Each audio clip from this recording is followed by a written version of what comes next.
Are you tired of feeling like there's not enough hours in the day to get everything done? Well, you are not alone. Productivity is something that everyone struggles with, but luckily, there are always ways to make it easier. Today, we're going to talk about how you can use project management principles to become more productive. The first step is to use project management tools to stay organized and on track. This is before you even get started on your project, so step 0 here. So as you can see, I have a project management software open up, which helped me visualize all the tasks that need to be completed for a specific project.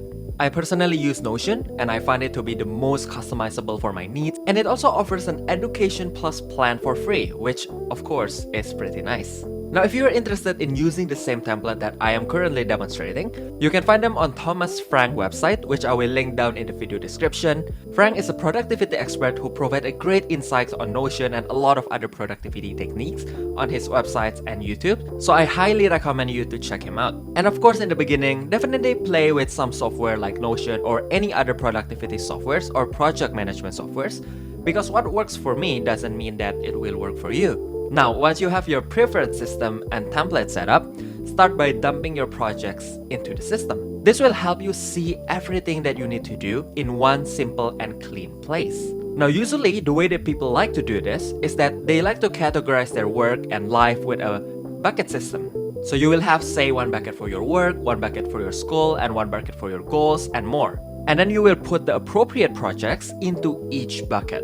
So let's say that you're working on this project so that you can get a promotions in the next 3 months, then these projects will be dumped in the work bucket or career bucket, whichever you prefer.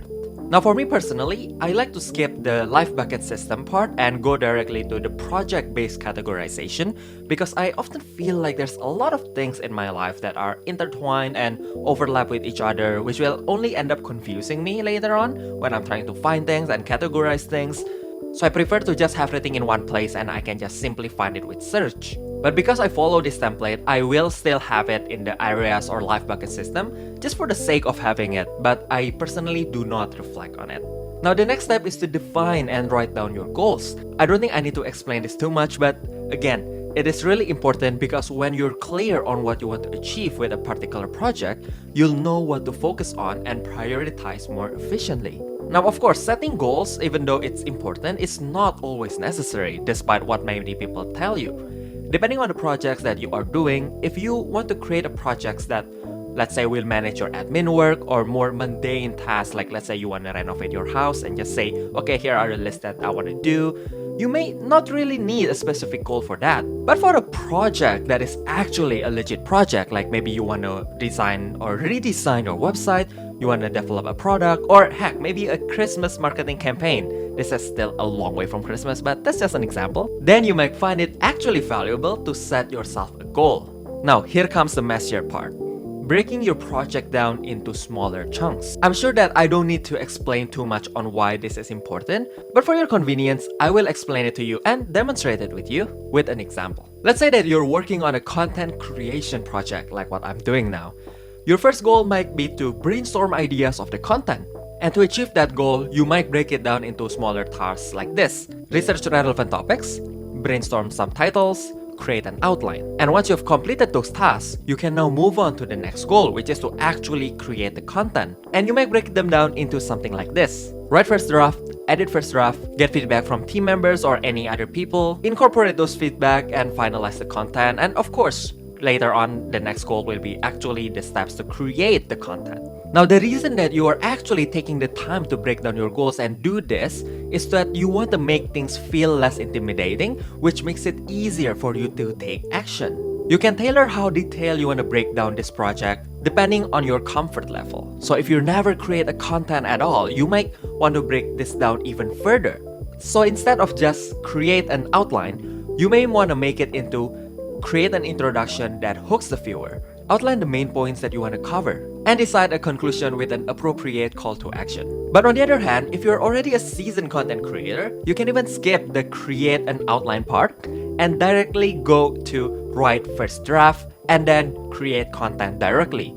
And this is because you're already comfortable with the process of coming up with these ideas and outline that you don't need to be too nitpicky about it, and you subconsciously know what to do, which makes it a lot easier. Breaking down your project into small tasks like this can help you to stay focused and make progress on your project every single day.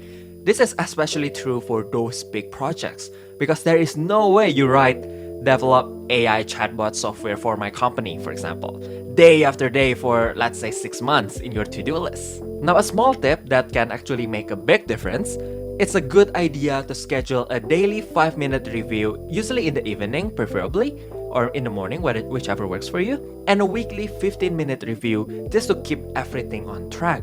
Use this time to update your project management system and make sure everything is up to date. Now, you might be wondering, how can you supercharge your productivity with a deeper level project management method like Agile, Scrum, or Kanban? And maybe what are some other tools and technologies that we can leverage to supercharge our business and productivity? While those other methods and other technologies are great for more complex projects and more complex systems, the principles that I share with you today can and will help you to be more productive and stay on top of most of the projects that you will be doing.